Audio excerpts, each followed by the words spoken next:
पंजाब केसरी में आप सबका स्वागत है। मैं हूं चंद्रशेखर धरनी। असीम गोयल जो कि अंबाला शहर से बीजेपी के विधायक हैं, आज चंडीगढ़ में मौजूद हैं। इनसे बातचीत करेंगे और सबसे अहम इशू ये चल रहा है कि असीम गोयल जी को हाल ही में थ्रेटन मिली है, जो धमकी मिली है उसके बारे में सबसे पहले पूछेंगे। गोयल जी, आपका स्वागत है पंजाब केसरी में। जी नमस्कार। गोयल साहब, जो आपको जान से मारने की धमकी वाला मामला है, वो पूरा मामला आपके संज्ञान में क्या है और कैसे आया?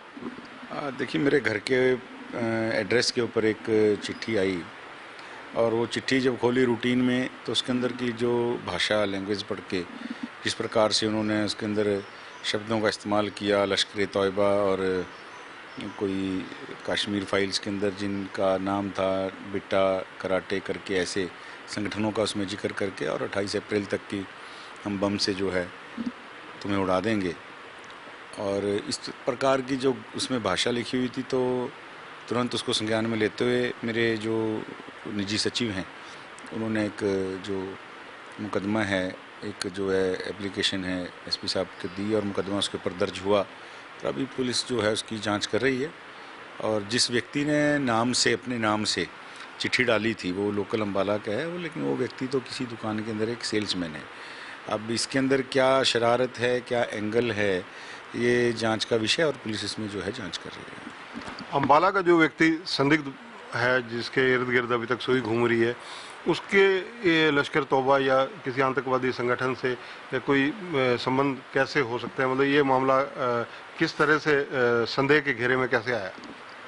देखिए, जैसा मैंने आपसे कहा कि पुलिस हर एंगल पे जो है अपने तरीके से जांच कर रही है।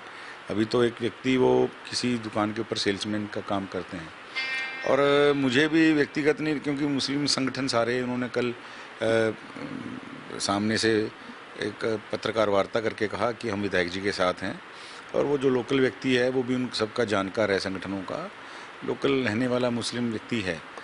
तो मुझे लगता है कि देखिए, या तो ये शरारत होगी या कोई इस प्रकार की इसकी जो गंभीरता है उसके सब पहलू और एंगल जो है जांच प्रशासन कर रहा है, और मुझे लगता है जांच के बाद ही कुछ नतीजा सामने आ पाएगा। आप जनप्रतिनिधि हैं, विधायक हैं, और लगातार दूसरी बार विधायक बने हैं।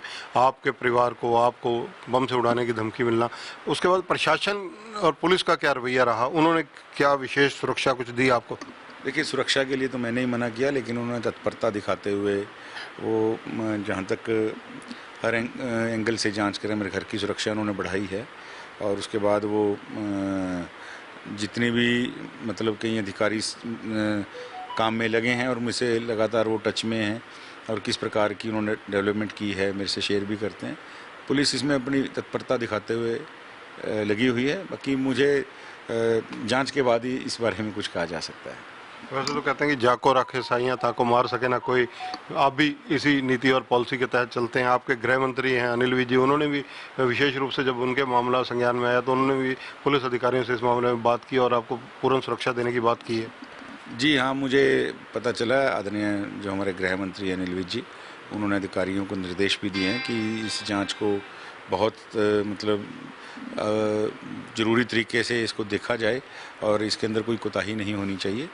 और मैं बिल्कुल मानता हूँ कि जाको रखे साइयाँ मार सके ना कोई। और मैं देखिए, हम कर्म में विश्वास करते हैं और अच्छा काम हमने हमेशा हर एक धर्मों का, हर एक वर्गों का सम्मान किया है, और कभी किसी की हमने निंदा या किसी की धार्मिक भावनाओं को ठेस पहुंचाने की कोशिश नहीं की। और ये शरारती तत्व हैं, इन शरारती तत्वों से ना मैं डरता हूँ ना मैं घबराता हूँ। और हम हिंदुस्तान के अंदर रहने वाला एक गर्वित हिंदू हूँ, राष्ट्रवादी हूँ, तो मेरे को इस मामले में कोई घबराहट वाला विषय नहीं है। पूरा समाज के लोग, मेरे कार्यकर्ता, पार्टी के साथी, सभी उनका प्यार, उनकी ताकत मेरे साथ है। संगठन की ताकत, सरकार के सब लोग इसमें चिंता कर रहे हैं, कोई दिक्कत वाली बात नहीं। पड़ोसी जिला भी आपका, तो क्योंकि अम्बाला शहर से हैं, आपका तो बॉर्डर एरिया लगता है, आपका अपना गांव बिल्कुल पंजाब के साथ लगता है। आम आदमी पार्टी की सरकार है, वैसे भी पंजाब हरियाणा का भी पड़ोसी है, तो इस नाते से जो उन्होंने अब 300 यूनिट फ्री किए, उसका क्या इम्पैक्ट देखते हैं और वो कितना सार्थक मानते हैं? देखिए, उन्होंने पहले ही अपनी योजना को पंचर करने का खुद काम किया। सामान्य वर्ग के अंदर भी मेरा ये मानना है, देखिए, जो उन्होंने SC समाज के लिए, BC समाज के लिए जो किया अच्छी बात है, लेकिन सामान्य वर्ग में भी ऐसे लोग हैं जो आज अपनी आजीविका के लिए तंग हैं। कोरोना का इफ़ेक्ट उनके व्यापारों के ऊपर भी डला है, उनके घरों में भी बहुत सी तंगी है। पहली बात तो आप अगर किसी को जातिगत आधार के ऊपर समाज को बांट रहे हो और योजना के अंदर आप उसके अंदर जो मतलब आपकी विभाजनकारी नीतियाँ, आप एक हर चीज़ को वोट के चश्मे से देख रहे हो, आप भलाई के चश्मे से नहीं देख रहे हो। पहली बात, आपका जो ये एजेंडा था, जो आपकी घोषणा थी, ये केवल और केवल वोटों को आगे रख के आपने जो है एक कदम बढ़ाया है और उसमें ढाई चाल चली है आपने कि ठीक है, एक वर्गों को हमने खुश करने के नाते दे दिया, वादा भी पूरा कर दिया। और मुझे जो लग रहा है बड़ी जल्दी एक झटका आम आदमी पार्टी की तरफ से मिलेगा कि जो बड़े इंडस्ट्री वाले लोग हैं या जिनकी ज़्यादा खपत होती है, जितना के फ्री देंगे उतना उनके बिल में जुड़ जाएगा। ये मैं आपको एडवांस में बता रहा हूँ। ये इन लोगों की पूरी राजनीति रही है। दिल्ली के अंदर जो चीज़ें इन्होंने नहीं की वो आज हरियाणा से डिमांड करते हैं, क्योंकि इनको पता है कि उन चीज़ों को ज़मीन पे उतार पाना संभव नहीं है। जो दिल्ली में खुद नहीं की वो यहाँ आके डिमांड करते हैं। और पंजाब में भी देखिए, ये मेरा ये मानना है कि केजरीवाल जी और उनकी पूरी टीम बहुत बड़े स्क्रिप्ट राइटर हैं। तो जिस तरह एक फ़िल्म का सीक्वल आता है, तो दिल्ली के अंदर एक फ़िल्म दिखाई, अब उन वादों के ऊपर उन्होंने पंजाब के अंदर उस फिल्म का दूसरा पार्ट बनाया है। लेकिन जनता जनार्दन है, भगवान होता है जनार्दन का मतलब।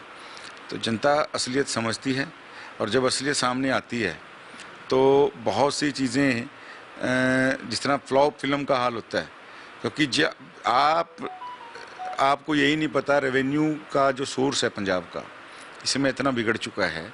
और जो आप फ्री बिजली देने की बात कर रहे हो, मैं तो कहता हूँ आप सब वर्गों को तो हम भी स्वागत करेंगे। हम भी कहेंगे कि आपने अपना वादा पूरा किया, पहली गारंटी थी आपकी पहली कलम से इसको फ्री करने की।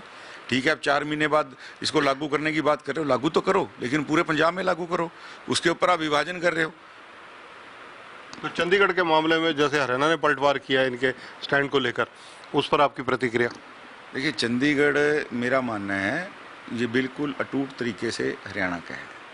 और जब शाक मिशन भी बना, जो खरड़ तहसील के अंदर एक सर्वे हुआ कि 70% से ज़्यादा हिंदी भाषी लोग जो हैं खरड़ में और चंडीगढ़ में रहते हैं, और इस नाते चंडीगढ़ के ऊपर अधिकार हरियाणा का बनता है।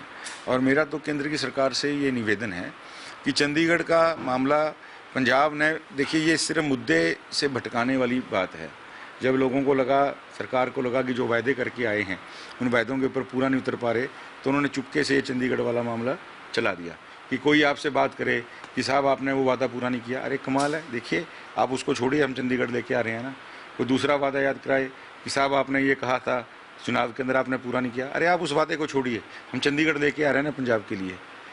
तो इन्होंने केवल मुद्दे को बांटने के लिए, इनको भी पता है कि चंडीगढ़ से हरियाणा ना अपना कब्जा छोड़ सकता है। चंडीगढ़ से हरियाणा का लगाव बिल्कुल अटूट है। और ये केंद्र सरकार इसमें, मैं तो कहता हूँ कि अगर इस झगड़े को निपटाना है, केंद्र सरकार इसका एक पक्का हल निकाले पंजाब और हरियाणा को साथ लेके। लेकिन पंजाब के अकेले एक तरह से इसके ऊपर अपना जो है दावा शो कर देने से पंजाब का खाली चंडीगढ़ नहीं हो जाता। राजनीति से हटकर, सब चीज़ों से हटकर एक व्यक्तिगत सवाल, क्योंकि कई जगह चर्चा रहती है, तो उस चर्चा का जवाब आप बेहतरीन तरीके से दे सकते हैं। सुना आपने कोई प्रतिज्ञा की है इसलिए दाढ़ी बढ़ाई जा रही है?